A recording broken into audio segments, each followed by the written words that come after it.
तमिलनाडु के मुख्यमंत्री के बेटे डीएमके नेता युवा कल्याण मंत्री उदयनिधि स्टालिन ने जिस तरह से कहा था कि सनातन धर्म के लिए कि डेंगू मच्छर मलेरिया और कोरोना की तरह सनातन धर्म को समाप्त कर देना चाहिए, और इसके बाद उन्होंने कहा कि हम अपने बयान पर कायम हैं।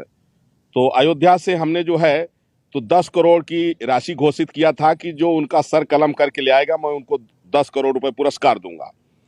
इसके बाद जो है उन्होंने कहा कोई फर्क नहीं पड़ता, तो हमने कहा कि अगर जरूरत पड़ी तो मैं इसको और इनाम बढ़ाऊंगा और फिर हमने घोषणा किया कि मैं 18 सितंबर को मैं स्वयं जाऊंगा, उनसे मुलाकात करूंगा और मैं उनकी गर्दन स्वयं काटूंगा। ये बयान आते ही वहां हाहाकार मच गया।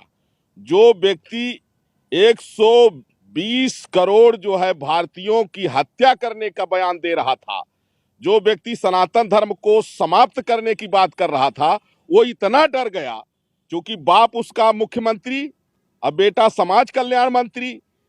वहां केस तो उसके ऊपर बनता है। अगर वो इस तरह का बयान न दिया होता तो फिर उसके पहले तो हम लोगों की कोई प्रतिक्रिया नहीं थी, लेकिन जब उसने सनातन धर्म को समाप्त करने की बात कहा तो सनातन धर्म तो तब समाप्त होगा ना जब सनातन धर्म को मानने वाले समाप्त हो, उसको मारा जाए।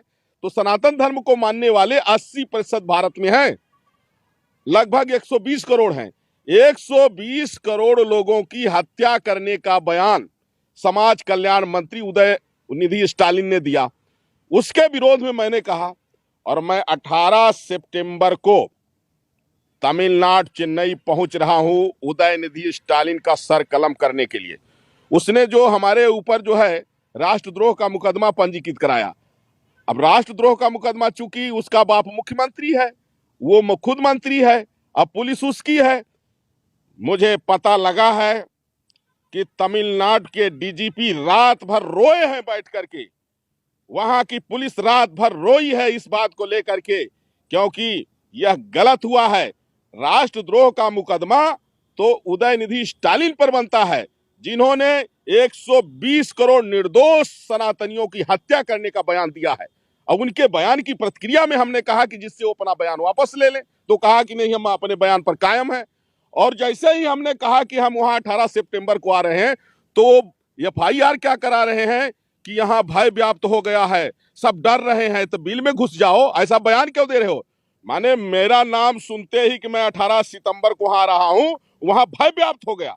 मैं गारंटी से कह रहा हूं, जनमत संग्रह करा लिया जाए। वहां उदयनिधि स्टालिन के बाप से ज्यादा समर्थक हमारे हैं वहां तमिलनाडु में, और तमिलनाडु नहीं पूरे देश में। इसलिए जिस तरह से उन्होंने बयान दिया है, उनके ऊपर राष्ट्रद्रोह का मुकदमा पंजीकृत होना चाहिए। ये तो उल्टा है, कहते उल्टा चोर कोतवाल को डांटे। वह 120 करोड़ लोगों की हत्या कराने की बात कर रहा है, सनातन धर्म की तुलना डेंगू मच्छर मलेरिया और कोरोना रोग से कर रहा है। सनातन धर्म को समाप्त करने की बात पहले वो कर रहा है, और अगर प्रतिक्रिया में हमने कह दिया तो हमारे ऊपर राष्ट्रद्रोह का मुकदमा पंजीकृत हो रहा है। इसलिए मैं चेतावनी दे रहा हूं तमिलनाडु के मुख्यमंत्री के बेटे उदयनिधि स्टालिन को, अगर वो अपना बयान वापस नहीं लेता है तो उसका सर कलम मैं करूंगा, और कायदे से तो उसके ऊपर राष्ट्रद्रोह का मुकदमा पंजीकृत होना चाहिए, मेरे ऊपर नहीं। क्योंकि मैं 120 करोड़ जो है सनातनियों का आचार्य जगत गुरु परमहंस आचार्य बोल रहा हूं। हमने कभी भी हिंसा की बात नहीं की, लेकिन जब तुम 120 करोड़ लोगों की हत्या की बात किए हो, सनातन धर्म को समाप्त करने की बात की हो, तो प्रतिक्रिया में हमने बयान दिया है। और अगर बयान तुम वापस नहीं लोगे तो गर्दन तुम्हारी कटेगी। तुम्हारे राष्ट्रद्रोह का मुकदमा पंजीकृत कराने से मैं राष्ट्रद्रोही नहीं, मैं सनातन धर्मावलंबी हूं, मैं प्रखर राष्ट्रवादी हूं, मैं जो है देश प्रेमी हूं।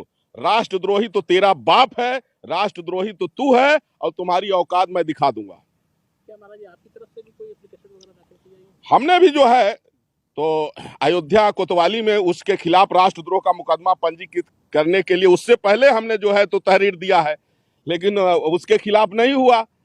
और वहां चूंकि अब पुलिस पर दबाव बना करके उसका बाप मुख्यमंत्री है तो उसने करा दिया है, तो उसके कराने से नहीं होगा, उसकी छठी का दूध मैं याद दिला दूंगा।